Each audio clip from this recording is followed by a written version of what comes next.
안녕하십니까. 대한민국 1호 도시생 큐레이터 최강원입니다. 오늘 여러분들께 전달해드릴 소식은요, 총 5가지 소식을 가지고 왔습니다. 첫 번째 소식은요, 남해군 소식입니다. 남해군에서 도시재생 주민 공모 사업을 진행한다고 합니다. 관광 상품 개발, 홍보, 문화 행사, 마을 환경 개선 등 관련된 분야에 대해서 공모 사업을 진행하는 건데요. 팀당 최대 1,000만 원을 지원한다고 합니다.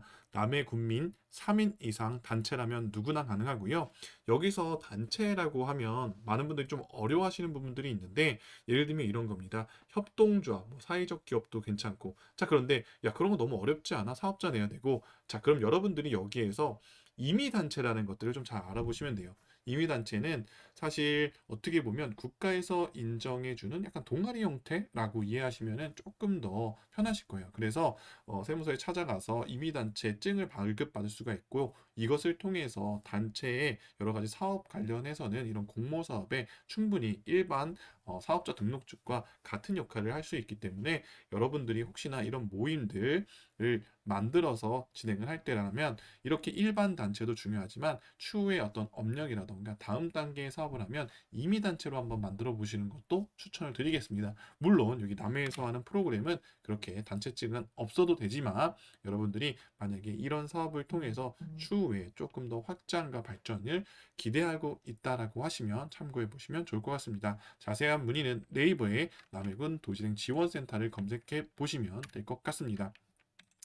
두 번째 소식은요, 경주 황호동 소식입니다. 경주 황호동에서 황호 축제학교 교육생을 모집한다고 합니다. 2월 18일까지 모집을 한다고 하고요. 교육은 2월 24일부터 4월 7일까지 진행이 된다라고 하네요. 총 20명을 모집한다고 합니다. 관련된 문의는 황호동 원도심 현장지원센터에서 진행을 한다고 하고요. 이번 프로그램을 통해서 문화 관련된 기획자를 양성하는 과정 같아요.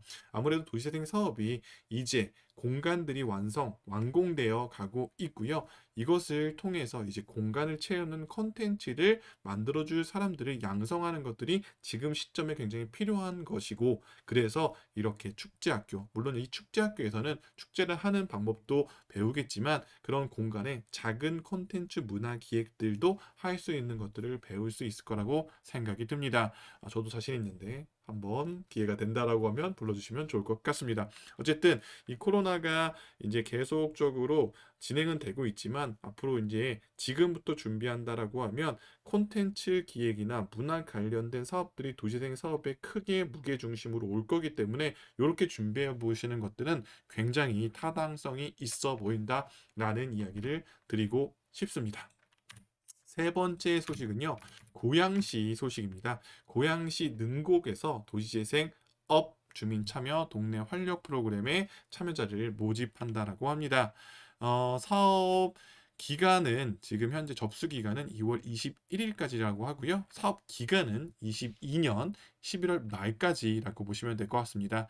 포스터에 보시면 총 공모 주제는 일반 공모와 기획 공모가 있습니다. 일반 공모는 어떻게 보면 내가 여러 가지 주제에 딱 정해져 있지 않고 제안할 수 있다라고 하면, 기획 공모는 주어진 주제, 예를 들면 여기 같은 경우는 능곡마을 주거환경 개선, 그러니까 주거환경 개선에 관련된 기획 공모를 내야 되만 이렇게 분류되어 있는, 그래서 일반 공모와 기획 공모로 나눠서 이루어지고 있으니까요. 일단 일반 공모 같은 경우는 최대 500만 원까지, 기획 공모는 200에서 1000까지 1000만 원까지 지원이 된다라고 합니다.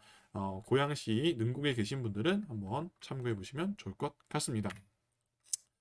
자, 네 번째 소식은요, 부안군 소식입니다. 부안군에서 이번에 부안군에 있는 매화 풍류마을 도시재생 사업 주민공모 사업자를 모집한다고 합니다.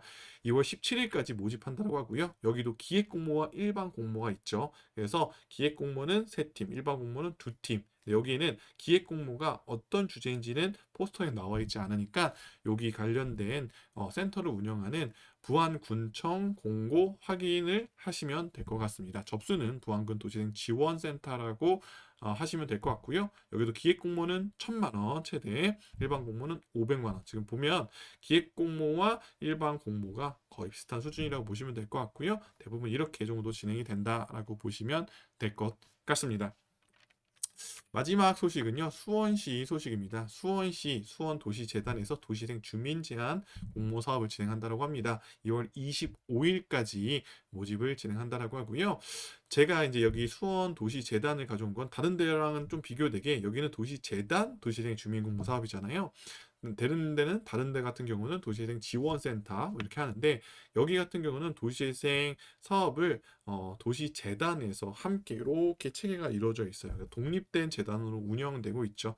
도시재생 사업이 그러니까 도시재생 지원센터가 운영되는 방식은 직영이라고 해서 시에서 직접 하는 경우도 있고요. 위탁하는 경우도 있고 연구기관에서 받는 경우도 있고 대학교에서 받는 경우도 있고 여기 같은 경우는 재단을 설립해서 재단에서 그러니까 즉 공무원의 다른 형태 뭐 LH 같은 다른 형태의 공공기관으로서 이걸 위탁받아서 하기 때문에 안정적인 어떤 고용 구조를 가지고 있는 부분들이 있고요. 물론 좋은 점 플러스 조금은 채워야 될 부분도 분명히 있습니다만은 이렇게 이 도시생 지원센터가 운영하는 방식이 다양하게 있다라는 것들을 또 여기서 짚고 설명드리기 위해서 함께 가져왔다라고 보시면 될 것 같습니다.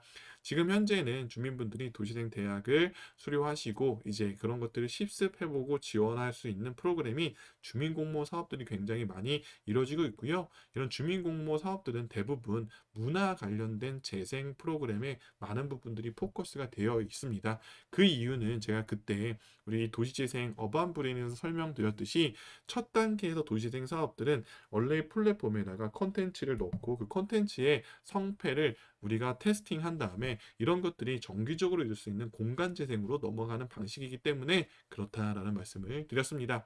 어쨌든 오늘 여러분들께 이렇게 5가지 소식 전해드렸고요. 또 저는 내일 찾아뵙도록 하겠습니다. 그러면 내일 만나뵙도록 할게요.